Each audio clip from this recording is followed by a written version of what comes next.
Hey everyone, this is TB Shores. I'm going to try to get you a video today. I'm going to try to make these briefer than usual so it'll load quicker. I'm having a horrible time getting these loaded quickly. Just really slow loading. I don't know what's going on.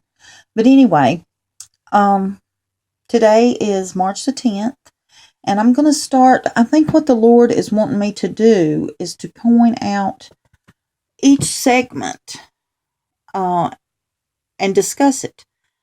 There's a few things He's opened my eyes to that I need to point out, so we're going to get into that, okay? Now, as you know, the Lord showed me this back in 2013, this timeline that I've got here, okay? Then recently, He took me to Leviticus 23 and was pointing these dates out to me, which happens to be our April the 3rd through the 16th. And, of course, originally the Lord had shown me how this timeline falls in line with the timeline of Christ's death, burial, and resurrection. But the key here is these 3 days.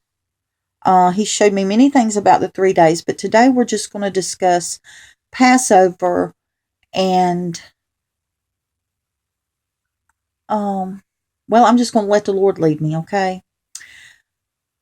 Now, here is a list of things that I know the Lord wants me to cover. So we're going to talk about these here in a minute. We're going to talk about Passover, the destroyer, and the days of Noah and the days of Lot. So here we see after, as before, we talked about the heavenly occurrence that will give us a 3-day warning before the earthquake comes, and then the onset of the 3 days of darkness. And this 3-day warning, which in the Bible, the Lord, there was a 3-hour eclipse. Anyway, the Lord showed me how that 3 hours is as 3 days. So that made this 3 days from what the Lord had told me. And we were going to see a heavenly occurrence that all would see, and the bride would know that it's the warning before everything commences. Okay, and what we're looking here, if we look at the dates the Lord drew my attention to, which is Nisan 14th through the 17th. Now, He didn't draw my attention to a year, just these dates, these 4 dates. Okay, we know that lines up with the death, burial, and resurrection of Christ. And as the Lord had shown me before, and that's how He had me to create my timeline, was the events that would take place had to do with the earthquake that occurred when Christ died. You'll find that in Matthew 27. Now, I tried to go ahead and add in scriptures here so y'all could look these up. I'm not going to cover them all because it makes everything too lengthy, but you can look them up. We see the destroyer mentioned in Exodus 12, verse 23.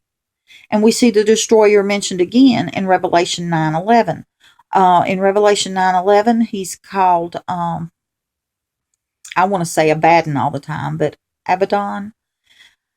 And we see the destroyer come as the earthquake activity begins, because the earthquake activity sets off the volcanic activity, which leads us to a physical and a spiritual darkness. Now, the physical darkness will be the smoke and the ash, the darkness that can be felt, and we see that in Exodus 10. And in Revelation 9:2, we see the volcanic activity, we see the smoke and the ash, and we see the bottomless pit being opened. Once the pit is opened, we see the spiritual darkness come, which is in Revelations 9:3. This is about the locusts, which are actually demons, which I believe that the Lord has shown me that they will present themselves as what we know as aliens, extraterrestrial, whatever you want to call it. I believe that that is going to be the Great Delusion, or part of the Great Delusion. It is the lie, and I'll show you how that is even foreshadowed in the book of Matthew, chapter 27, when we're looking at the order that things happened at the death, burial, resurrection of Christ.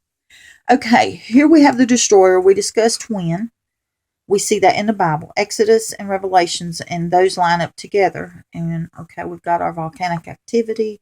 Okay, one thing the Lord wanted me to point out here was the destroyer, once he's released here. I've got him wrote here, but he's released with this opening of the pit and the locust, because he's the king of these demons, okay? And Passover, the significance of Passover is it is all about being covered in the blood of the Lamb, okay? That's why I feel so strongly that the taking of the bride and the transformation of the bride will occur at Passover, because it's all about being covered in the blood of the Lamb. It's all about that being our protection. And we know that in Exodus, it was the blood of the Lamb that protected them from the destroyer. And the destroyer comes here at the opening of the bottomless pit.